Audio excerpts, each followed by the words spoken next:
L'arrivée de milliards d'objets connectés va apporter de nouveaux défis au monde du système d'information. Ces objets vont créer une grande quantité de données. L'enjeu est de transformer ces données en informations. Digora, une société spécialisée dans la gestion d'installations informatiques, a décidé de réaliser un projet de plateforme IoT répondant aux divers besoins de l'industrie. Le projet Digora 4.0 nous a permis de travailler avec deux autres groupes de Télécom Physique Strasbourg. Le premier était chargé de créer le N-Device pendant que l'autre devait développer une application sur laquelle nous pourrions exploiter les données envoyées.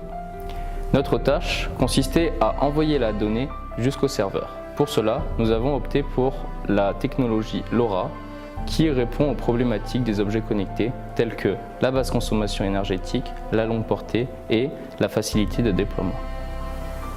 Afin de déployer notre réseau LoRa, nous avons commandé du matériel chez le fournisseur américain Multitech.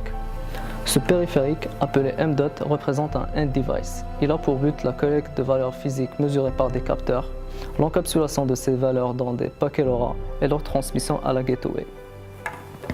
Elle comporte un serveur LoRa et elle relie les données du réseau LoRa jusqu'au serveur Digora où sont stockées ces données. La récupération des données et leur envoi se fait de manière automatique grâce à un code que nous avons développé en C++. Les programmes sont adaptés aux différentes classes de LoRa.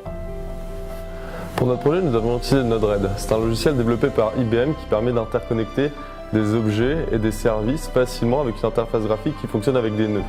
Nous récupérons la donnée sur un nœud, puis elle est parsée et enrichie et renvoyée jusqu'à un autre nœud où elle sera envoyée vers une base de données pour être stockée.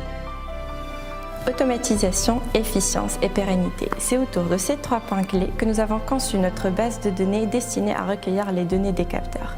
Nous avons organisé notre base de données de telle manière à ce qu'elle puisse contenir toutes les informations du réseau et servir de support à l'application. Afin de visualiser la topologie du réseau en temps réel, nous avons développé une application en Node.js qui nous permet de vérifier facilement les connexions de nouveaux objets au réseau. Donc en pratique, nous avons chez le client un N-Device qui, lorsqu'il est alimenté, rejoint le réseau LoRa. Il envoie les informations de ses capteurs à la gateway. Cette gateway renvoie les informations à un serveur.